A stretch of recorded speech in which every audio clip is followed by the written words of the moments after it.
Então, imaginemos o seguinte cenário. O governo bate na porta de uma família amanhã de manhã, né? E o representante estatal simplesmente entrega um documento oficial oferecendo um cheque. E um cheque bem gordo, imagino. Exato, um cheque com o valor integral de mercado daquela propriedade. É pegar ou largar. O único detalhe, assim, por trás dessa oferta aparentemente irrecusável, é que um desastre ambiental devastador, na forma de enchentes recorrentes, está a caminho. Nossa! Pois é, aquela área vai ficar inabitável em muito pouco tempo. E a lógica fria, a lógica puramente matemática, diria para qualquer pessoa simplesmente pegar o dinheiro, assinar o contrato e, bom, correr para um lugar seguro. Com certeza, seria o mais racional. Mas e se a resposta da grande maioria das pessoas diante de uma oportunidade dessas for um sonoro e angustiado não? Olha, essa recusa, ela desafia totalmente os pilares fundamentais da economia clássica, porque a teoria sempre pressupôs que o ser humano toma decisões baseadas puramente na maximização do próprio lucro, né? E na autopreservação. Isso. Mas o que os dados reais começaram a mostrar é que quando o assunto é o lugar onde a gente constrói as nossas vidas, a planilha de custos financeiros simplesmente desmorona. Desmorona completamente. E é por isso que hoje, no nosso mergulho profundo, a gente vai investigar exatamente esse enigma comportamental. Nós vamos explorar um material, assim, fascinante. Muito bom mesmo. É um artigo científico intitulado Tapping into Homeowners' Decision-Making and Emotions. A Think Aloud Experimental Study of Homeowner Responses to Flood Buyouts. Que em uma tradução livre para quem nos acompanha, seria algo como acessando a tomada de decisão e emoções de proprietários. Um estudo experimental de pensamento em voz alta sobre respostas de proprietários a compras de áreas inundáveis. Perfeito. E para dar o devido crédito, né, e contexto para quem escuta o nosso programa, qual é a origem desse material? Bom, este é um artigo bem robusto. Ele foi publicado no renomado periódico científico International Journal of Disaster Risk Reduction, que integra o portfólio da editora Elsevier e foi lançado no ano de 2026. Uma publicação bem recente, então. Sim, super recente. E a pesquisa foi conduzida por uma equipe brilhante. Olha só os autores. São Polina de Neva, Ancila Inocêncio, Cristina Megranihan, Kent Messer, Lia Palm-Forcer, Laura Pau e a pesquisadora Siders. Um time de peso. Com certeza. Esse grupo representa instituições de excelência, unindo esforços de especialistas da Universidade de Delaware e do Departamento de Agricultura dos Estados Unidos. Então a missão da nossa análise de hoje é tentar entender a imensa complexidade por trás de uma das decisões, mais extremas que uma família pode tomar. Vender a própria casa e abandonar uma comunidade inteira devido ao risco iminente de um desastre ambiental. Exatamente. A gente quer dissecar como que os incentivos financeiros oferecidos pelo Estado entram em uma rota de colisão violenta com os laços emocionais e, claro, com o senso de pertencimento e a moralidade humana. E bom, para quem acompanha o nosso trabalho e adora entender como a mente funciona diante dessas crises complexas, a gente deixa aqui um convite super especial. Sigam o canal, curtam este conteúdo e compartilhem com outras pessoas. É fundamental, né? Sim, é uma ferramenta essencial para ajudar a difundir informações científicas de alta qualidade e relevância para o debate público. Mas então, qual seria o ponto de partida ideal para essa nossa discussão? Eu acho que o ideal é compreender a magnitude da ameaça primeiro. O estudo traz dados do governo americano que pintam um cenário de urgência, sabe? Atualmente, a gente está falando de cerca de 41 milhões de residentes nos Estados Unidos vivendo em áreas de planícies de inundação. 41 milhões? Caramba. Pois é, são populações inteiras estabelecidas em zonas de risco constante. E as projeções demográficas e climáticas, segundo os estudos referenciados por eles, indicam que esse contingente deve saltar para 50 milhões de pessoas até o ano de 2050. É muita gente na rota da água. Muita gente. E o impacto financeiro projetado, ele ultrapassa a marca de 40 bilhões de dólares em danos anuais. É uma escala quase difícil de visualizar, porque 41 milhões de pessoas... representa a população de países inteiros vivendo sob a ameaça constante de uma enchente. Sim, é um país inteiro em risco. E, historicamente, a resposta da humanidade sempre foi construir muros mais altos, né? Diques mais fortes, tentar, de alguma forma, domar a natureza. É, o famoso lutar contra a maré. Mas o que a gente está vendo agora, pelos dados do artigo, é uma mudança de paradigma. Uma transição para o que os especialistas chamam de retirada planejada. Exato. O governo finalmente chega à conclusão de que não dá mais para vencer a água. A única solução viável a longo prazo é tirar as pessoas do caminho. E é aí que entram os programas voluntários de compra de propriedades. Tá, e como esses programas funcionam na prática? Porque a teoria a gente entende. O governo vai lá e compra a casa. Mas o mecanismo é um pouco mais complexo, não é? É engenhoso, pelo menos na teoria. O Estado adquire as propriedades pelo valor justo de mercado. Aí as famílias recebem o capital necessário para recomeçar a vida em uma cota de elevação mais segura, longe do risco, né? E as casas antigas são demolidas. E o que eles fazem com o terreno depois? Aquele terreno é devolvido à natureza. Frequentemente, ele é convertido em pântanos de contenção ou parques alagáveis. Eles funcionam como grandes esponjas naturais, absorvendo o impacto das cheias e protegendo as áreas urbanas que sobraram. Olha, parece uma solução onde todo mundo ganha, né? A natureza ganha espaço e as pessoas ficam seguras. Mas pelo que eu li no estudo, o grande gargalo dessa política pública é a palavra voluntário. Aí é que está o problema. Pois é. Como não é um processo de desapropriação forçada, a decisão final fica nas mãos de cada proprietário. E a consequência disso, eu gosto de usar uma analogia visual bem clara para isso.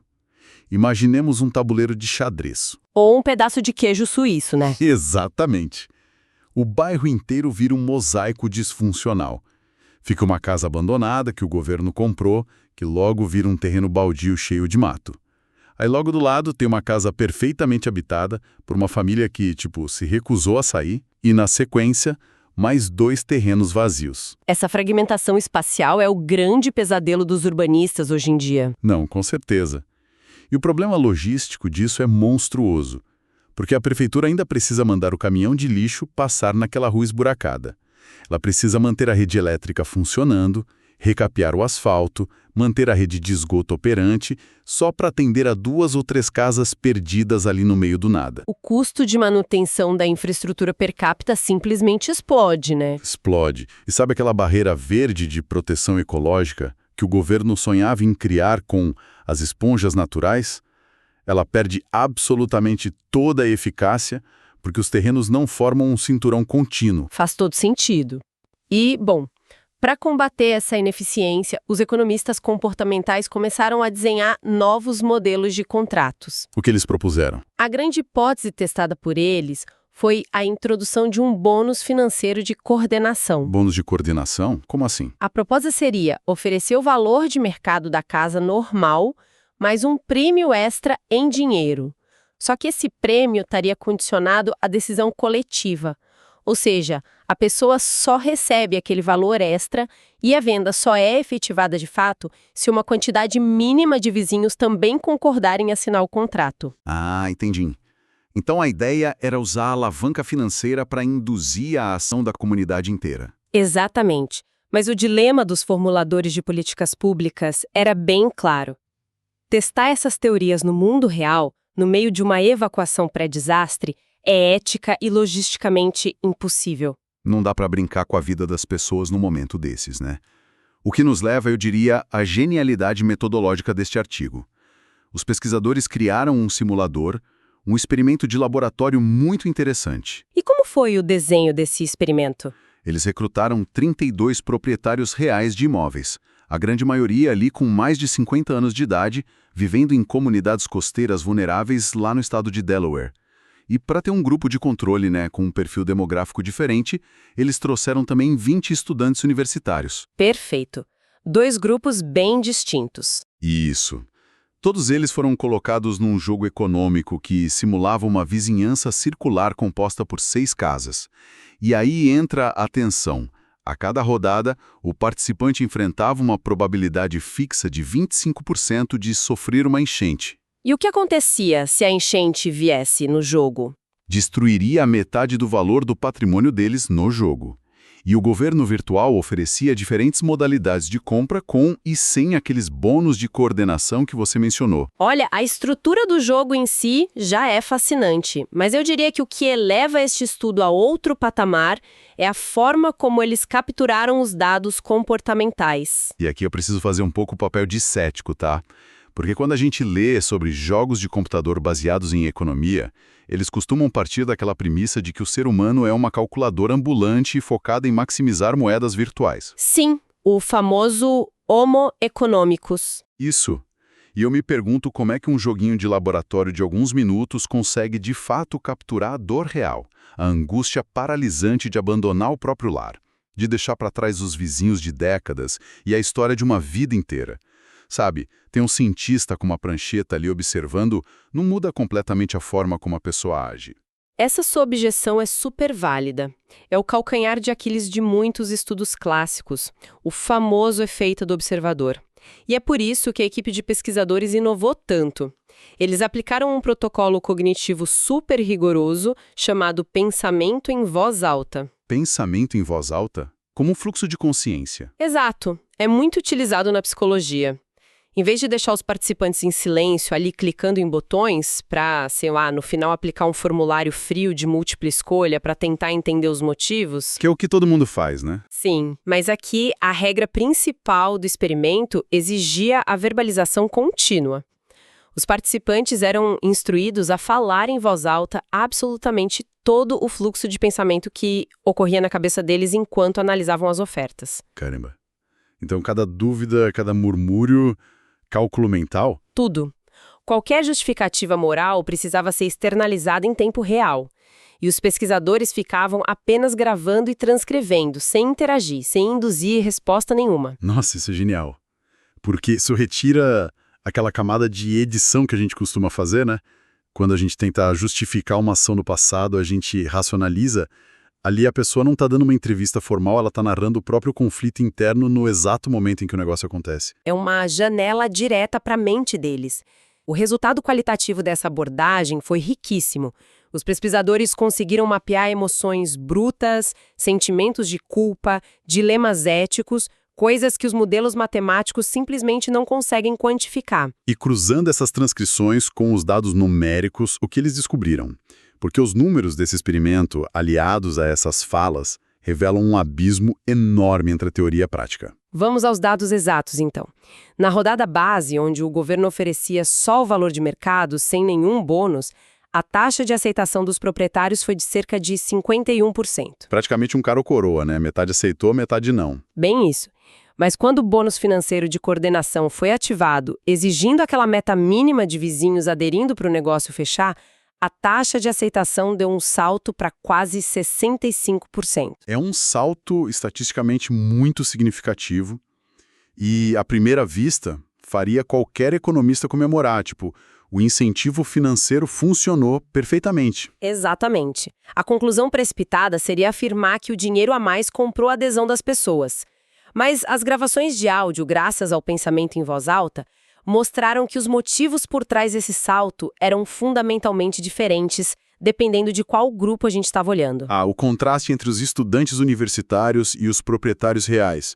Eu acho que é aqui que a pesquisa mais brilha.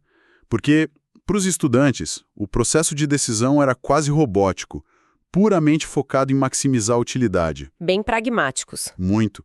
O bônus financeiro aumentava o saldo final do jogo deles, a matemática fazia sentido, e a decisão de vender a casa virtual era tomada sem grandes atritos emocionais.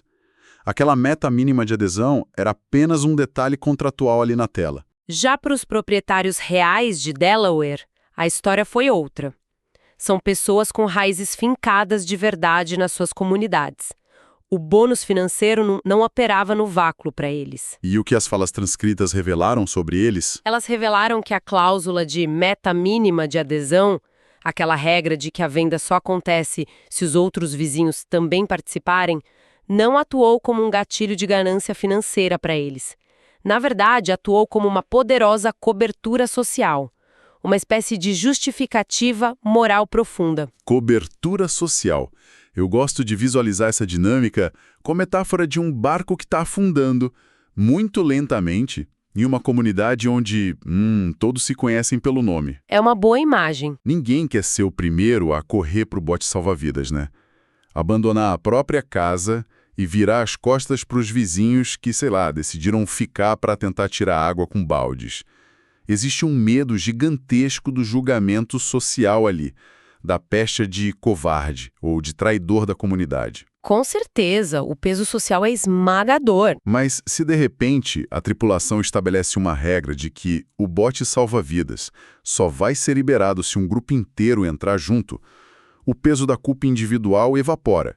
A pessoa passa a justificar a própria saída não como um ato de abandono egoísta, mas como uma decisão comunitária que foi validada pelo grupo. Perfeito. O alívio moral de não agir sozinho é uma força humana muito poderosa. Contudo, e aqui o estudo traz um alerta, o pensamento em voz alta cumpriu o papel de expor também os danos colaterais invisíveis dessa política de bônus. O lado sombrio dos incentivos. Exato. Ao tentar resolver aquele problema logístico da infraestrutura fragmentada do tabuleiro de xadrez, o incentivo financeiro coletivo gerou uma tensão social altíssima que ficou toda documentada nas gravações. O artigo destaca momentos em que os participantes demonstraram uma forte indignação. Indignação com o jogo. Com a regra do bônus. Houve declarações ali de que amarrar o pagamento de um vizinho à decisão do outro é algo profundamente ofensivo, porque isso coloca pessoas que antes conviviam em total harmonia em posições de antagonismo. Isso é muito revelador. Mostra como as políticas públicas, desenhadas naqueles gabinetes isolados, podem criar verdadeiros campos minados de ressentimento, né? Em vez de unir o bairro em prol de uma evacuação segura e coordenada, a regra financeira cria um cenário de coerção moral. Coerção pura. As transcrições flagram, tipo, participantes admitindo que iriam aceitar a oferta de venda, mesmo contra a própria vontade de permanecer. E sabe por quê? Só para não atrapalhar o vizinho. Exatamente. Apenas pela culpa paralisante de serem os responsáveis por impedir que o vizinho ao lado recebesse o bônus financeiro. Eles não queriam arcar com esse ônus de atrapalhar a vida financeira da comunidade. É um peso ético terrível. Nossa, é muito pesado mesmo.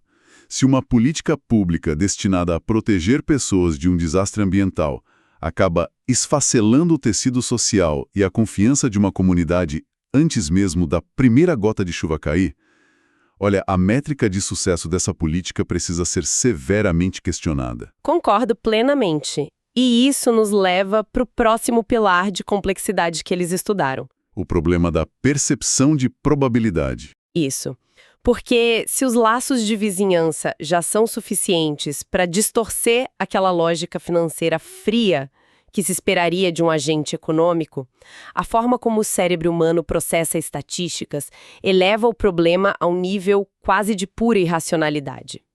A gente precisa falar sobre as falhas na percepção de risco documentadas no laboratório. Bom, pelo que eu lembro da metodologia, a probabilidade de enchente no jogo era extremamente transparente, certo? A chance era fixada em 25% por rodada. Sempre 25%. O evento era totalmente independente. O que acontece na rodada 1 não afeta a probabilidade da rodada 2, assim como jogar uma moeda para cima. A moeda não tem memória. E o sistema climático do experimento também não tinha. Matematicamente, a chance era clara e cristalina.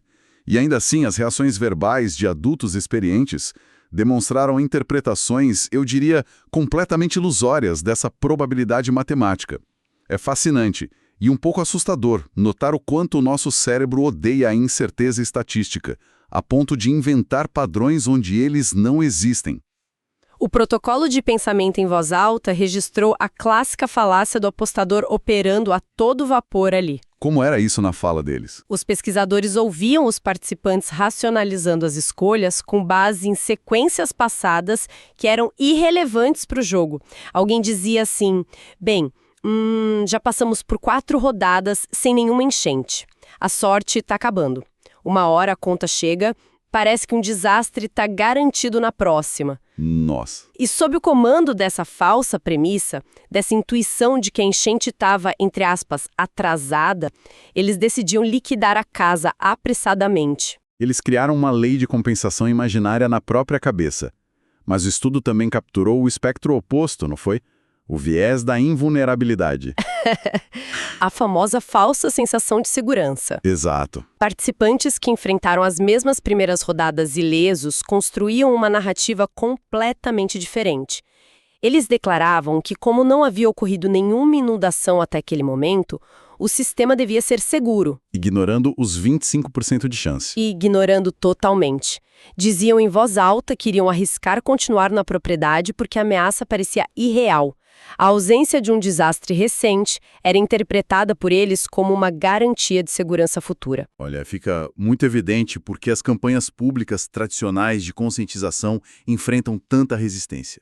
O governo costuma gastar milhões em comunicação, enviando cartilhas com gráficos de barras super detalhados, manchas de inundação coloridas e porcentagens exatas de risco para as casas. E as pessoas não absorvem isso da forma desejada. Pois é, se o cidadão que recebe esse panfleto processa as porcentagens como se fossem pura superstição, a informação estatística não serve para absolutamente nada. A comunicação simplesmente não atinge o modelo mental da população. E para adicionar a camada final de complexidade que o estudo explora, os pesquisadores analisaram como a heterogeneidade da experiência de vida molda essas decisões. Eles focaram na idade e no histórico familiar dos participantes, né? Isso mesmo.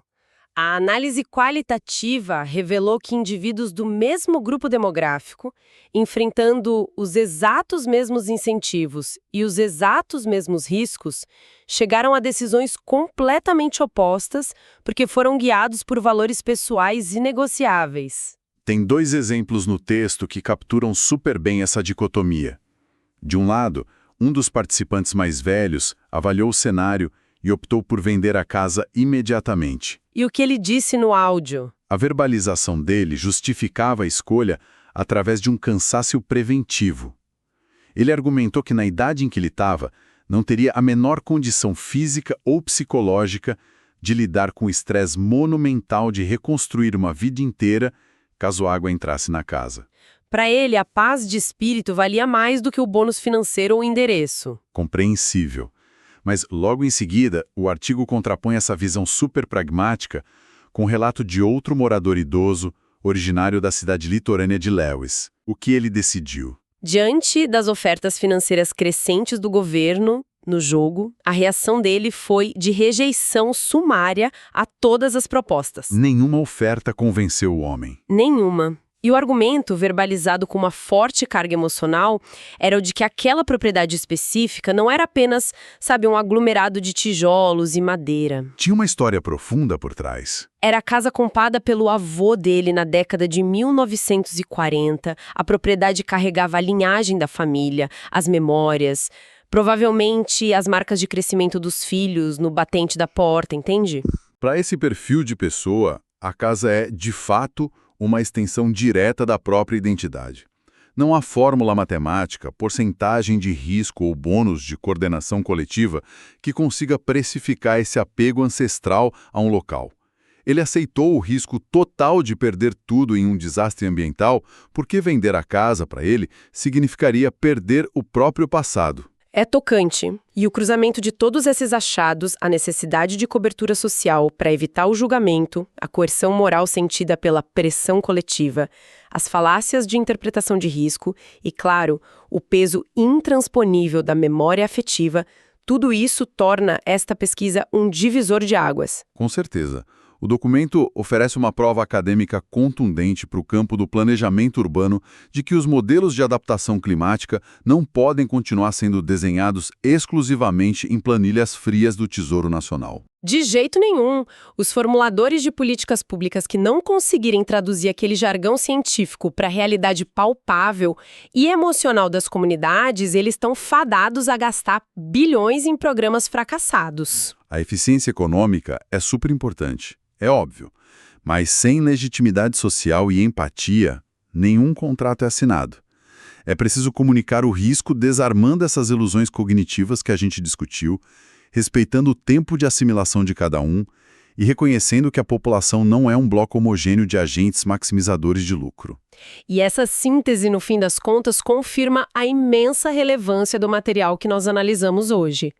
O estudo reconfigura as bases de como as intervenções estatais em zonas de risco devem ser planejadas daqui para frente. Colocando o comportamento humano real no centro, né? Isso, com todas as suas contradições e belezas no centro da equação. Bom, nós chegamos ao final da nossa jornada de análise de hoje, mas antes de encerrarmos oficialmente, a gente deixa aqui uma provocação para que o nosso público reflita ao longo do dia e amplie o debate. Qual é a reflexão? Se a nossa percepção humana de perigo é tão incrivelmente suscetível a ilusões estatísticas, e se os nossos laços emocionais com a história das nossas casas conseguem superar a lógica básica de sobrevivência diante de um desastre ambiental inevitável, como é possível para o Estado criar políticas que respeitem a liberdade individual de quem escolhe ficar, sem que essa decisão coloque em risco extremo a vida das equipes de resgate que inevitavelmente terão que intervir quando a água começar a subir? Como equilibrar compaixão e segurança pública, não é mesmo? É um dilema enorme. Fica esse imenso ponto de interrogação para todos nós pensarmos. E, para encerrar, reforçamos que o conteúdo apresentado nesta análise profunda é uma síntese automatizada elaborada com o apoio de inteligência artificial. Um trabalho conjunto da tecnologia para difundir o conhecimento. Perfeito. Agradecemos imensamente a atenção de quem nos acompanhou até aqui e até o nosso próximo mergulho profundo.